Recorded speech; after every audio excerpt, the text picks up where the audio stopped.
New World Aeternum has gone through more transformations than a chameleon on a disco floor. It launched back in 2021 with over 1 million players, then somehow plummeted to just 3,000.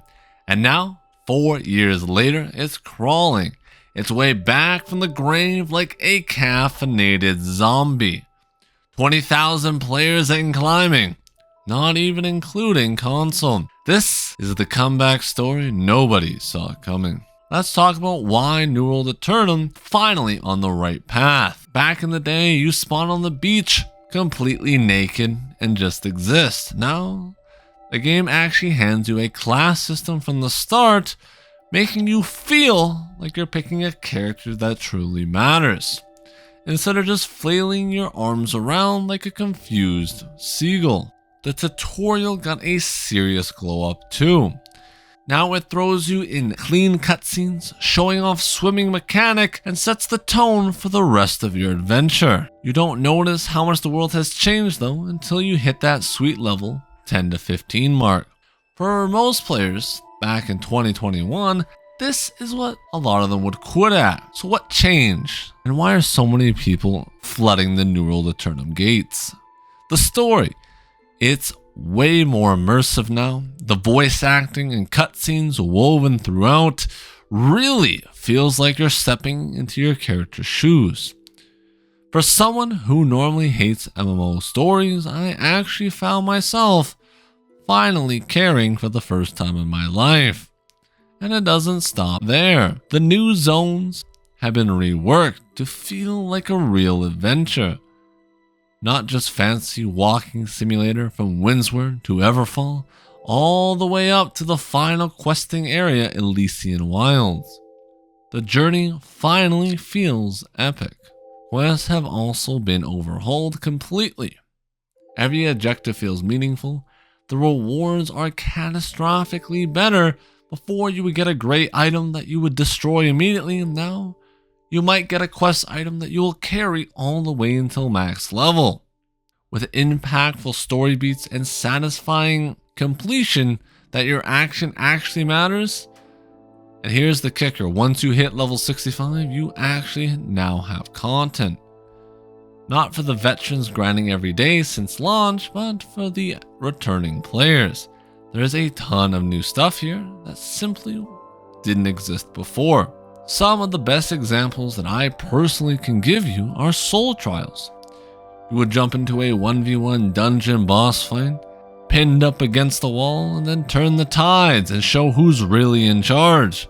PvP got a massive overhaul too. Remember when the game launched, there was none to be cited.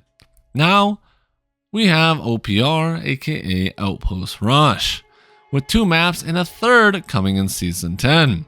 Plus 3v3 arenas and capture the flag. PvP hits harder than a freight train loaded with anvils. And who can forget about everyone's favorite, the PvE goblins? Well, they're back. Oh, they're so back. Dungeons used to be gated behind crafting keys. This is no longer the case because it made New World feel like a secondary job. Now they're free. That's what I call free real estate. How many dungeons are there? Well, there's 11 across the map, plus 3 raids, 2 in which are 10 mans and 1 20-man. That's the big boy where you have to fight a giant worm like in Dune.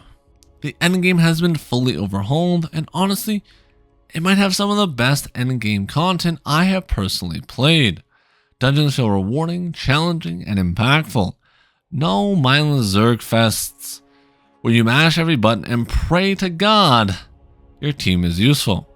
Timing and coordination, along with some precision, actually matters. Now let's talk about gearing and progression, which might have to be the biggest impact on the entire endgame. Back in New World Aeternum's olden days, purple gear was the best you could get. Now there are legendary artifacts and 3 per goats that can completely change your power level. Before New World felt like a gambling simulator, now it feels like you actually get rewarded for your time. A huge improvement. What about crafting? It's meaningful and profitable.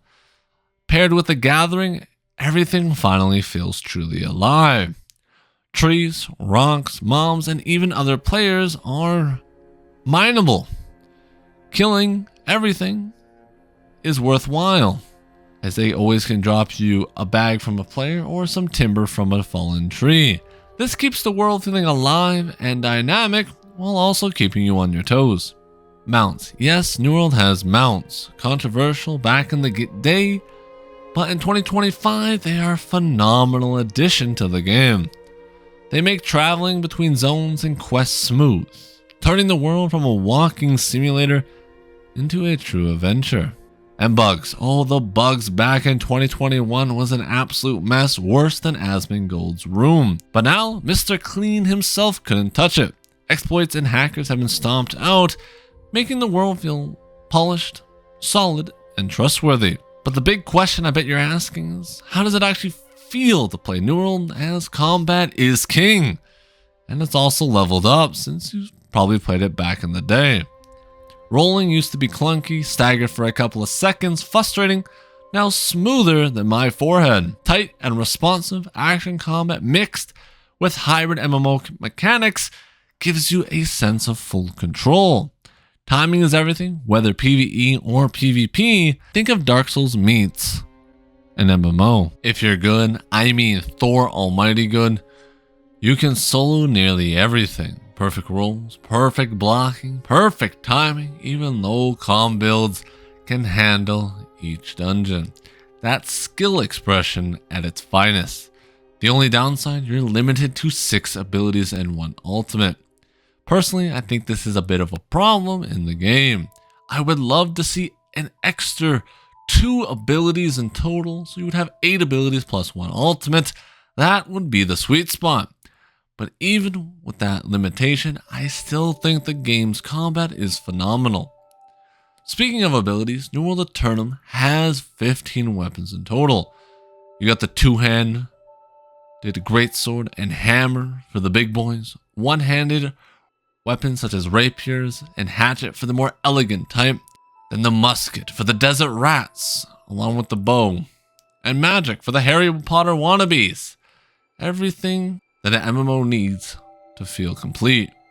Build diversity is massive. Back in 2021, everyone ran the same couple of weapons. Now you can truly feel unique. New World has been left to cook, and oh boy, it's cooking hotter than my grandma's Thanksgiving dinner. And that's saying something. Now let's talk about Season 10. On October 13th, this game's about to get a full-blown monster of an update. And the best part is, it's absolutely free. That's what I call free real estate. Procedurally generated dungeons where you'll enter into the catacombs, and each time it's going to be different, giving you max replayability. On top of the extra raid and new PvP maps, a whole new zone, and a level increase, it's truly going to give the game an outstanding amount of content, which is something I think New World desperately needs at the moment. They're also adding in sets and these special perks that will completely change the way you play the game. Before, New World had a perk system where everyone ran the same stuff. Now in Season 10, it's going to be much more unique and fun, as these perks act as mini abilities, allowing you to spice up the meta even further. Pair that with artifacts, which are crazy for build customization. You want more damage? We got it. More survivability? Take 2.